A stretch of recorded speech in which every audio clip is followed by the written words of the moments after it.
Smile 2 has to be one of the biggest letdowns in horror movie history. All because of one thing that could have made the movie so much better. Don't get me wrong, I had so much fun riding that roller coaster of real life and terrifying hallucinations, but once the credits started to roll, I couldn't help but feel like it was hollow for some reason. So I took a few calm, deep breaths and forced myself to watch this movie again, all to figure out what made this movie fall apart. And first up, we have the cinematic choices. Now, personally, I love more artsy cinematic choices in movies. That's one of the reasons that Oppenheimer, Spider-Verse, and even The Chosen are some of my favorite stories right now. These projects really recognize the power of taking creative liberties and they run with it. Something that I think Smile 2 also does, just to a lesser extent.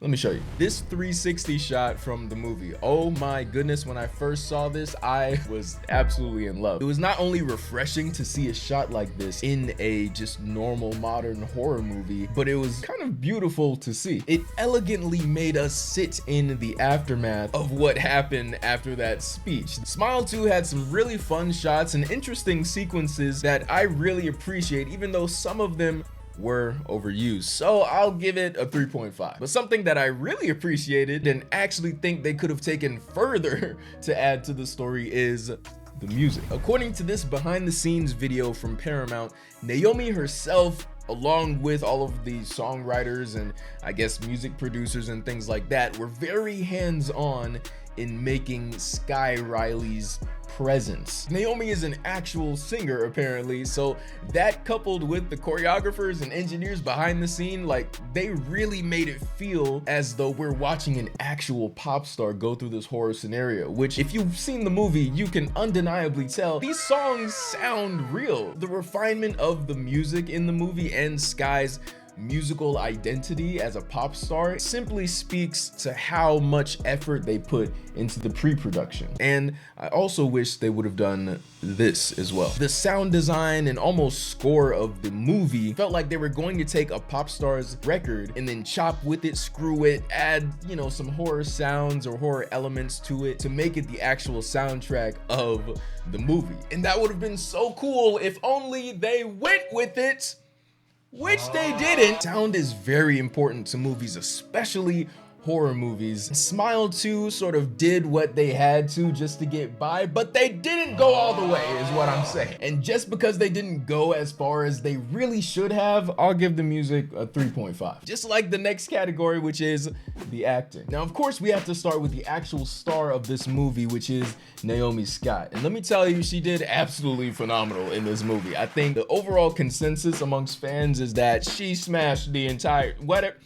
she got the assignment and she killed it pretty much. Not only did she cook in the sense that she brought Sky's musicality to life and it made it feel pretty authentic, but also she delivered the horror experience at the same time in a satisfying way. Especially with some of the writing choices, which we'll get into later. She delivered certain lines so well, certain sequences and scenes felt so emotionally involved and really grabby. And when it comes to the supporting cast, they did pretty well too. Whether it's Ray Nicholson in that car scene or Luke Gage's addicted friend role, the supporting cast made the entire movie feel like such a fun and wild ride. Now, some of them had some weird lines. Gemma, I'm looking at you. So the acting, I'll give, well, 4 out of 5. But if the cinematic choices, the music, or even the acting weren't the reason that this movie was such a disappointment, then what is? Well, that, my friend, is where we come to the writing. For me, there are 3 layers to good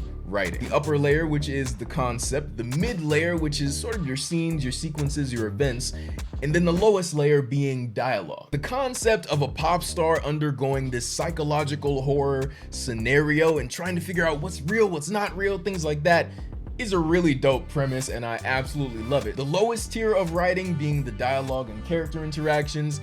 It got the job done? Question mark. So with the upper level writing and the lower level writing being passable, that's when I found out what actually tanked this movie, not just for me, but a lot of other Smile 2 fans. That is the mid-level writing. More specifically, the twist ending. Without spoiling too much of the movie, in this ending, Sky is on stage performing the concert that she's pretty much been training the whole movie for, and that's pretty much where everything goes down. It retconned pretty much the entire movie. For 2+ hours, you're sitting there during the movie asking, is this a hallucination? Is this real? Does this matter? Does it not matter? What is going on? And that keeps you interested for a really long time, actually. But I think the writers were so concerned with keeping you hooked, keeping you on your toes, that they really forgot to tell a satisfying story. I understand that this is a horror movie. One of the main intentions is to scare you, is to make you deeply disturbed, to keep you double checking and locking the doors at night. But some of the greatest horror films and thrillers ever still manage to tell a satisfying story at the end of the day. At least the audience walks away with the satisfaction of seeing a character grow and the evidence of that growth being evident in the story's consequences. You don't get that in Smile 2. Despite Smile 2's beautiful executions and highlights and whatever, it fails to deliver that basic fundamental thing in storytelling. That concert ending simply invalidated any sense of character progression or underlying theme that was accrued up until that point. Sky's overall arc from depression and isolation to a small sense of community and hope even was completely thrown in the trash. Bent on providing a thrill ride for the audience, the writers left a good story, what could have been a great sequel story, at home, in the crib, left to die. So all that you're left with is something produced at a high caliber, but ultimately one of the biggest letdowns in horror movies. But I'm also a huge fan of videos that absolutely terrify me, so if you want to see that, check out this video where I react to Smile 2. But until then, take courage.